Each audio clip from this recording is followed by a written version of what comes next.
दोस्तों, ये कहानी है महाभारत काल की, जिसे सुनकर आपके होश उड़ जाएंगे। क्योंकि आज आपको ये यकीन ही नहीं बल्कि पूर्ण विश्वास हो जाएगा कि महाभारत में सबसे शक्तिशाली और पराक्रमी योद्धा कौन था, जिसे स्वयं भगवान श्री कृष्ण भी युद्ध में पराजित नहीं कर सकते थे। आखिर क्यों किया भगवान श्री कृष्ण ने छल से बर्बरी का वध। इससे पहले अगर आप चैनल पर नए हैं तो चैनल को सब्सक्राइब कर दीजिए और वीडियो को लाइक भी, और बेल आइकन को जरूर ऑन करें ताकि इस चैनल पर आने वाली वीडियो सबसे पहले आपको मिल सके।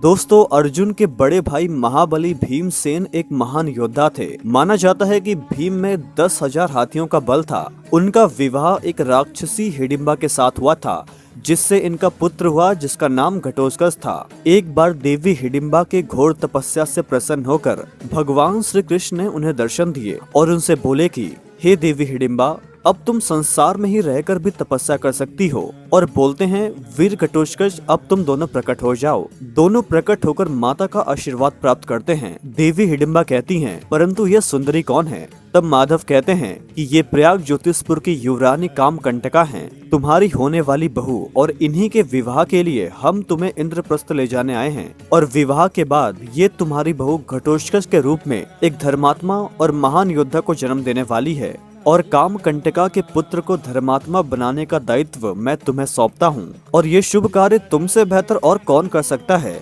क्योंकि तुम इस पुत्र की दादी भी हो और एक महान तपस्विनी भी। घटोत्कच के पुत्र बर्बरी की शिक्षा और दीक्षा ही वो तपस्या है जो तुम्हें इस संसार में रहकर करनी है। देवी हिडिंबा ने उसे खुशी से स्वीकार कर लिया। जैसी आपकी आज्ञा हो प्रभु।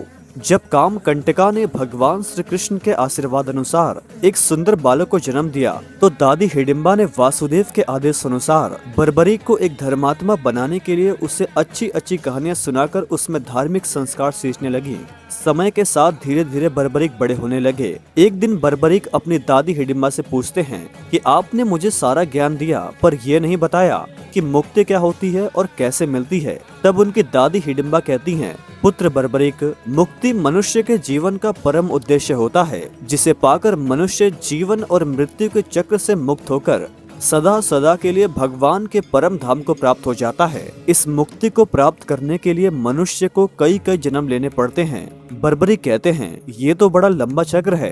प्रभु की आत्मा में मेरी आत्मा लीन होने के लिए कब से तड़प रही है। दादी, मुझे कोई ऐसा उपाय बताओ कि शीघ्र अतिशीघ्र मैं मुक्ति पा सकूं। तब दादी कहती हैं, पुत्र बर्बरीक, यदि भगवान के हाथों कोई मृत्यु को प्राप्त कर ले तो सदा सदा के लिए भगवान के परम धाम को प्राप्त कर लेता है और हमेशा हमेशा के लिए जन्म और मृत्यु के बंधन से मुक्त होकर परमात्मा की आत्मा में लीन हो जाता है। तब बर्बरी कहते हैं कि दादी, ये तो बहुत ही सरल उपाय है। मैं स्वयं श्री कृष्ण से जाकर युद्ध करूंगा और वो मेरा वध कर देंगे।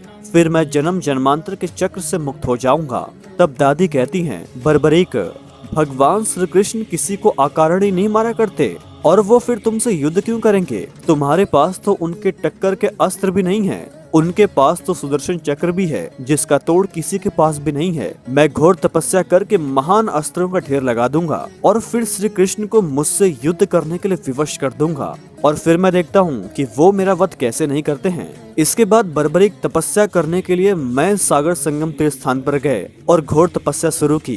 बर्बरीक की इस लगातार और घोर तपस्या से प्रसन्न होकर नव दुर्गा ने उन्हें 9 रूप दिखाए और इतना बल और शक्ति दिया जितना बल तीनों लोकों में किसी के पास भी नहीं था। इसके बाद माता दुर्गा ने बर्बरीक को एक सलाह दी कि वो उसी स्थान पर और तप करें, क्योंकि वे सिद्ध स्थान है। तुम्हारी तपस्या से यदि सिद्ध माता प्रसन्न हो गई तो वो भी तुम्हें वरदान देंगी। सिद्ध माता ने बर्बरीक को वासुदेव अस्त्र प्रदान किया और गणपति से संबंधित सारी विद्याओं और अस्त्रों को प्रदान किया।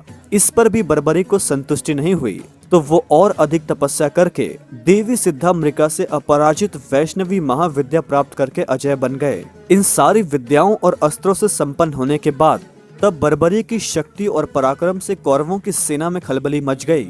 आपस में विचार विमर्श होने लगा कि यदि बर्बरीक पांडवों की तरफ से युद्ध में आया तो पांडवों की विजय निश्चित है। फिर दुशासन दुर्योधन से कहते हैं कि भ्राता बर्बरीक के आने से पांडवों की शक्ति तो बढ़ गई, परंतु ये समझ में नहीं आता कि बर्बरीक के आने से पांडवों में खलबली क्यों मच गई है। तब दुर्योधन दुशासन से हैरानी से पूछते हैं, खलबली खलबली किस बात की? दुशासन कहते हैं कि भ्राताश्री, यही कारण तो मैं समझ नहीं पा रहा हूँ, लेकिन विश्वसनीय सूत्रों से ये पता चला है कि बर्बरीक ने न केवल 5 पांडवों को बल्कि उस ग्वाले को भी चिंतित कर रखा है, जिसकी बुद्धि को पांडव अपनी सबसे बड़ी शक्ति समझते हैं। दुर्योधन पूछते हैं, परंतु उनकी चिंता का कारण क्या है? दुशासन कहते हैं कि भ्राताश्री, कारण तो मैं भी नहीं जानता, परंतु ये अवश्य जानता हूँ, पांडव सचमुच चिंतित हैं। तब दुर्योधन कहते हैं, दुशासन, उनकी चिंता का पता लगाओ, हो सकता है उनकी चिंता का कारण ही हमारी समस्या का समाधान हो। उसके बाद दुशासन पांडव चिंता का पता लगाने चले जाते हैं। फिर बर्बरीक कुरु वंश के गुरु पितामह भीष्म से मिलने जाते हैं। उनके समक्ष पहुंचकर बर्बरीक कहते हैं, प्रणाम पितामह, मैं। तब तक पितामह भीष्म उन्हें आशीर्वाद देते हुए कहते हैं कि तुम्हें अपना परिचय देने की आवश्यकता नहीं है वत्स। तुम्हारे मुख की आभा, तुम्हारे माथे का तेज, तुम्हारे नेत्रों की उड़ती हुई चिंगारियां, तुम्हारे ठोस भुजाओं की मछलियां पुकार पुकार कर कह रही हैं कि तुम मेरे परपौत्र कुरु वंश के अभिमान, महाबली भीम के पौत्र और वीर घटोत्कच के पुत्र बर्बरीक हो। आयुष्मान भवा। तुमसे पहले तुम्हारी ख्याति मुझ तक पहुंच चुकी है वत्स। बहुत हर्ष हुआ तुम्हें देखकर। आओ मेरे गले लग जाओ मेरे परपौत्र। बर्बरीक कहते हैं, मैं भी आपसे मिलकर कृतार्थ हो गया हूँ पितामह। मेरे नेत्र अपने भाग्य पर जितना गर्व करें उतना कम है। मुझे आज उस व्यक्ति के दर्शन हुए जिसे देखे बिना किसी भी व्यक्ति का जीवन इस युग में व्यर्थ है। पितामह, आपके रूप में मैं साक्षात भगवान को सम्मुख देख रहा हूँ। पितामह, मैंने सुना है तुम्हारी शक्ति समुद्र की भांति आथा है और हिमालय की भांति अजय है। बर्बरीक, यही तो कारण है कि मैं आपके पास आया हूँ पितामह। पितामह, तो तुम्हारा उद्देश्य केवल मेरे दर्शन करना नहीं था? बर्बरीक, वो तो मेरे जीवन का परम लक्ष्य है पितामह, किंतु मैं आपके पास एक विनती लेकर आया हूँ। मुझे सूचना मिली है कि इस युद्ध में कुरुसेना का नेतृत्व आप कर रहे हैं। पितामह, तुमने बिल्कुल सही सुना है वत्स।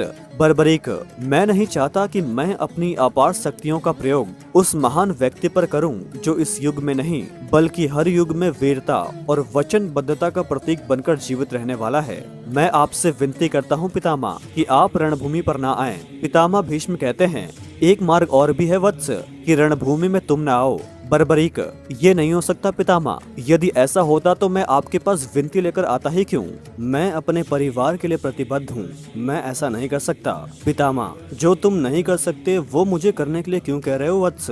बर्बरीक, मैं तो आपसे भिक्षा मांग रहा हूँ पितामह। पितामह कहते हैं, भिक्षा में किसी से उसका कर्तव्य और धर्म नहीं मांगा जाता वत्स। युद्ध में कुरुसेना का नेतृत्व करना मेरा धर्म है और एक योद्धा की तरह रणभूमि में लड़ना मेरा कर्तव्य। बर्बरीक, पितामह, युद्ध में मेरी शक्ति और मुझे मिला हुआ वरदान कहीं आपके लिए संकट का कारण ना बन जाए। पितामह कहते हैं, कदाचित तुम ये नहीं जानते वत्स कि जो वरदान मुझे मिला हुआ है उसके सम्मुख कोई संकट ठहर ही नहीं सकता। मुझे इच्छा मृत्यु का वरदान मिला हुआ है वत्स। किसी की भी शक्ति, किसी का भी वरदान, किसी के भी अस्त्र शस्त्र मुझे मार नहीं सकते। मैं अपराजित हूँ वत्स।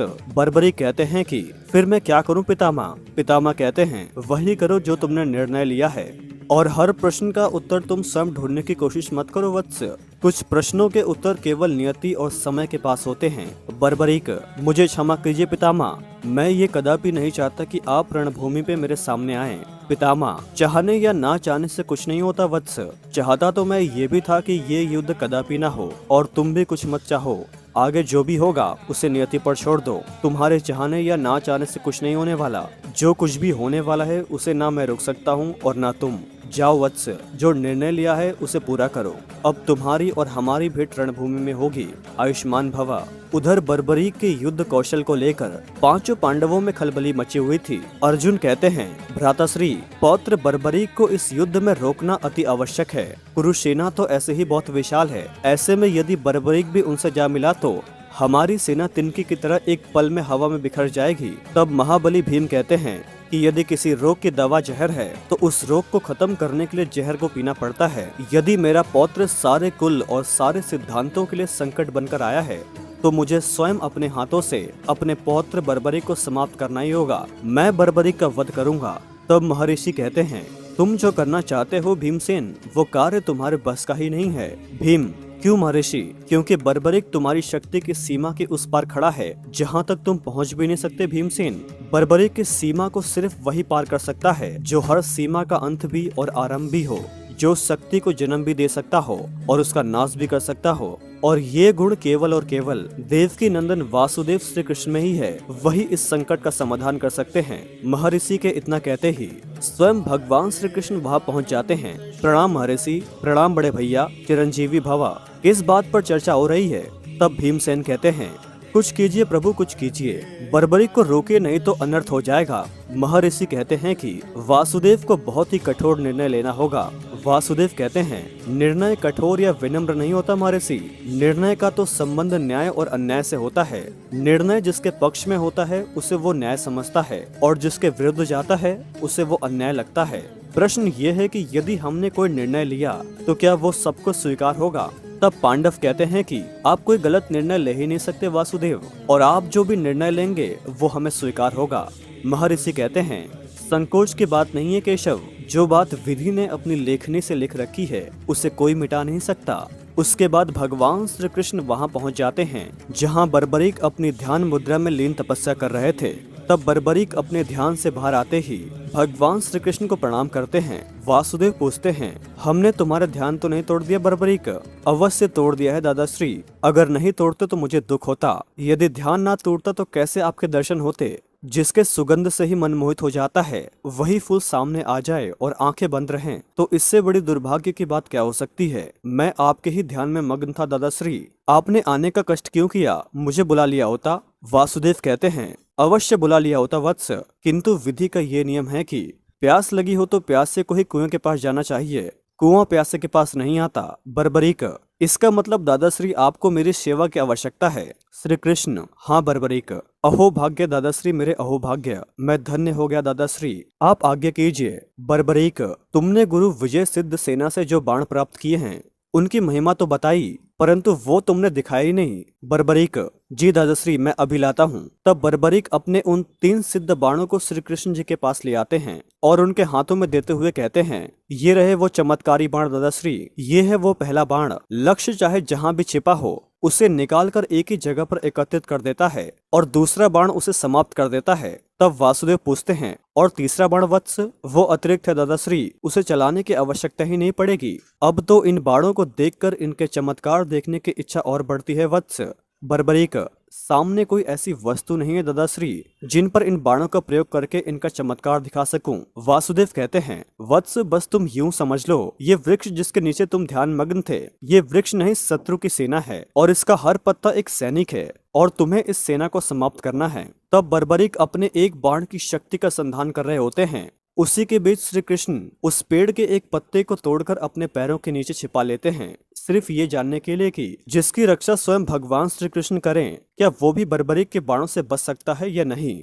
फिर उसके बाद बर्बरीक अपने बाण की शक्ति का सरसंधान कर और धनुष पर बाण चढ़ाकर और लक्ष्य उस वृक्ष के ऊपर छोड़ देते हैं। देखते ही देखते एक पल में वह बाण उस पेड़ के सभी पत्तों को अचूक लक्ष्य बनाकर भेद देता है और साथ ही भगवान श्री कृष्ण के पैर को छेदता हुआ उस पत्ते को भी छेद डालता है जिसको श्री कृष्ण ने अपने पैरों के नीचे छुपा रखा था। बर्बरीक यह देखकर तेजी से भगवान श्री कृष्ण के पैरों से उस बाण को निकालते हुए कहते हैं, क्षमा कीजिए दादाश्री, ये पत्ता यहाँ कैसे आ गया? श्री कृष्ण, कोई बात नहीं वत्स, इसे मैंने ही यहाँ रखा था, ये देखने के लिए कि इन बाणों से बचने का कोई उपाय है भी या नहीं।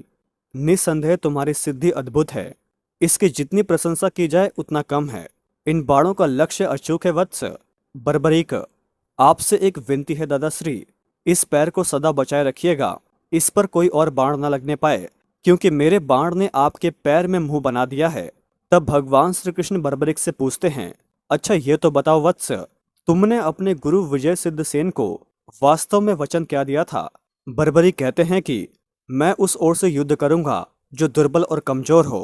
तब वासुदेव कहते हैं, अच्छा तो तुम इसलिए पांडवों की तरफ से युद्ध करोगे क्योंकि वे दुर्बल हैं और कौरवों की सेना तो बहुत विशाल है और उसमें अनगिनत पराक्रमी योद्धा भी हैं। बर्बरीक, जी बिल्कुल यही बात है दादाश्री।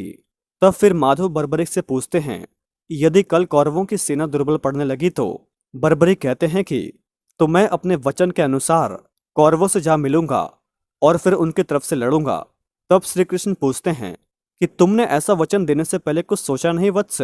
जो वचन सोचकर दिया जाता है दादाश्री, वह वचन नहीं व्यापार होता है। माधव कहते हैं, जो वचन बिना सोचे दिया जाता है वो वचन नहीं अंधा जुआ होता है। जिसमें जीत भी हो सकती है और हार भी। तब बर्बरीक कहते हैं, लेकिन मेरे वचन में तो ऐसा कुछ नहीं है दादाश्री। माधव, तुम्हारे वचन में ऐसा ही है वत्स, क्योंकि तुम मेरी तरफ से लड़ोगे। तुम्हारे अपूर्व शक्ति, बल और पराक्रम से कौरवों की सेना अस्त व्यस्त हो जाएगी और दुर्बल पड़ने लगेगी। तुम अपने वचन से विवश के कारण उनसे जा मिलोगे और फिर तुम उनके तरफ से पांडव परिवार यानी कि अपने परिवार से युद्ध करोगे। फिर वे दुर्बल पड़ने लगेंगे तो तुम फिर पांडवों से जा मिलोगे और ये क्रम चलता ही रहेगा, यहाँ तक कि दोनों तरफ का एक एक युद्ध समाप्त हो जाएगा। कुरु और पांडव वंश बीते समय की कथाएं बन जाएंगी। केवल तुम बचे रहोगे। अब ये बताओ वत्स कि तुम इसे अपनी जीत कहोगे या हार, या फिर अपनी वचनबद्धता का उपहार। तब बर्बरी कहते हैं कि दादाश्री, मैंने तो अपने वचन को इस दृष्टि से सोचा ही नहीं। ये तो बहुत विचित्र परिस्थिति होगी। अब क्या किया जाए? आप ही कोई उपाय बताइए दादाश्री। तब श्री कृष्ण कहते हैं, एक उपाय है वत्स, कि तुम इस युद्ध में भाग ना लो। बर्बरी कहते हैं, यह असंभव है दादाश्री। वासुदेव कहते हैं, असंभव क्यों है वत्स? ये मेरे वंश के सम्मान का प्रश्न है। दादाश्री युधिष्ठिर जैसे सत्यवादी इस क्षेत्र में हैं। अगर उन्हें कुछ हो गया तो सत्यवादिता की प्रथा इस युग से उठ जाएगी। दादाश्री अर्जुन जैसे धनुर्विद्या के दिग्गज लड़ रहे हैं, जो हर युग में धनुर्विद्या के प्रतीक माने जाएंगे। मेरे दादाश्री भीमसेन जैसे महावीर योद्धा कुरुसेना के सामने हैं। अश्वज्ञान के प्रवीण दादाश्री नकुल और रणनीति में निपुण दादाश्री सहदेव भी उनके सामने हैं, जो इस युद्ध में अपने प्राण हथेली पर लेकर निकले हैं। दादाश्री मेरे होते हुए यदि इन पर खरोंच भी आई तो धिक्कार है मेरे जीवन पर। नहीं दादाश्री नहीं, मैं स्वयं को रोक नहीं पाऊंगा। युद्ध से आप कोई और उपाय सोचिए। वासुदेव कहते हैं, फिर तो केवल एक ही उपाय रह जाता है वत्स। आप जो भी कहेंगे वो सर झुकाकर मान लूंगा। आप मेरे दादा होने के अतिरिक्त आप मेरे मार्गदर्शक भी हैं, और शास्त्रों के अनुसार मार्गदर्शक ही पहला गुरु होता है। माधव कहते हैं, फिर तो तुम्हें गुरु दक्षिणा देनी होगी वत्स। बर्बरी कहते हैं, कहिए तो मैं अपने प्राण निकालकर आपके सामने रख दूं। मैं वचन दे चुका हूं कि गुरु दक्षिणा में आप जो भी मांगेंगे मैं आपको दूंगा। तब तक पांडव वहां पहुंच गए और कहते हैं, नहीं बर्बरिक नहीं, तुम वचन मत देना। पौत्र वचन नहीं देना। वो तो मैं वचन दे चुका हूं दादाश्री। पांडव कहते हैं, तुम इस वचन का अर्थ नहीं जानते पौत्र। बर्बरी कहते हैं, वचन का अर्थ बस एक ही होता है, जो एक बार दे दिया तो उसे निभाना ही धर्म है। जिस प्रकार धनुष से निकला हुआ बाण और मुख से निकला हुआ शब्द वापस नहीं लिया जा सकता, उसी तरह वचन देकर वापस नहीं लिया जा सकता। दादाश्री, मैं आपको गुरु दक्षिणा देने के लिए व्याकुल हूं। कहिए, मैं आपके चरणों में क्या अर्पित करूं? तब भीमसेन कहते हैं, धन्य हो पुत्र, धन्य हो। अब मुझे अपने रक्त के वैभव पर गौरव हो रहा है। मैं जानता था कि मेरा पौत्र अपने दादी हिडिंबा के परंपरा को नहीं तोड़ेगा। तब बर्बरिक सिर झुकाकर हाथ जोड़कर भगवान श्री कृष्ण से उन्हें गुरु दक्षिणा में क्या चाहिए पूछते हैं। तब वासुदेव श्री कृष्ण कहते हैं, वत्स, हमें तुम्हारा सिर चाहिए। यह सुनकर सभी लोग सन्न रह जाते हैं। कृष्ण, मौन के उदाहरण कर लिया वत्स, क्या गुरु दक्षिणा नहीं देना चाहते? तब बर्बरी कहते हैं कि आपको गुरु दक्षिणा देना तो हमारा बहुत बड़ा सौभाग्य है, किंतु किंतु क्या वत्स, हमने कुछ ज्यादा मांग लिया क्या? बर्बरीक, आपने तो बहुत कम मांगा है। आप जैसे गुरु को तो इससे कम गुरु दक्षिणा देना गुरु दक्षिणा का तिरस्कार होगा। दादाश्री, कुरुक्षेत्र में जो इतना बड़ा युद्ध होने वाला है, सुना है ना, इतना बड़ा युद्ध कभी नहीं हुआ और ना ही कभी होगा। मैं इस युद्ध को देखने के लिए उतावला हो रहा था, किंतु अब लगता है कि मेरे मन की इच्छा मेरे मन में ही रह जाएगी। श्री कृष्ण कहते हैं, तुम्हारी इच्छा पूर्ति हमारे लिए धर्म के समान है। हम वचन देते हैं कि तुम्हारी इच्छा अवश्य पूरी होगी। बर्बरीक, किंतु कैसे? माधव कहते हैं, तुम्हारा सिर धड़ से अलग होने के बाद भी यूं ही जीवित रहेगा। तुम्हारे नेत्र हर दृश्य को देख सकेंगे, तुम्हारे कान हर ध्वनि को सुन सकेंगे, और तुम्हारा मस्तिष्क हर घटना को परख सकेगा। बर्बरी कहते हैं, तो फिर किस बात की देर दादाश्री? मेरा सर आपके सामने झुका हुआ है, अलग कर दीजिए इस शरीर से इसका नाता। माधव कहते हैं, वत्स, गुरु दक्षिणा ली नहीं जाती, दी जाती है। शिष्य उसे अपने हाथों से गुरु को भेंट करता है। बर्बरी कहते हैं, अभी लीजिए। तब भीमसेन गुरुदेव से आशीर्वाद लेकर और अपने अनुज से तलवार लेकर और अपने पौत्र बर्बरी को देते हैं। कहते हैं, लो पौत्र, अपने धर्म का पालन करो। तब बर्बरीक उस तलवार से अपना सिर धड़ से अलग कर अपने हाथों से वासुदेव श्री कृष्ण को गुरु दक्षिणा के रूप में भेंट कर देते हैं। आज से तुम महावीर बर्बरीक नहीं, महात्मा बर्बरीक कहलाओगे। तुमने अपना सिर देकर अपने वंश का मस्तिष्क ऊंचा कर दिया। मजले भैया, इन्हें कुरुक्षेत्र की सीमा की किसी ऊंची पहाड़ी पर रखने की व्यवस्था कीजिए। और फिर बर्बरीक के सिर को कुरुक्षेत्र के एक ऊंची पहाड़ी पर स्थापित किया गया और उनके सिर को एक एक करके सभी पांडवों द्वारा तिलक लगाया गया। और वही सिर आज के कलयुग में बाबा खाटू श्याम के नाम से पूजा जाता है। प्रेम से बोलो, हारे का सहारा बाबा श्याम हमारा।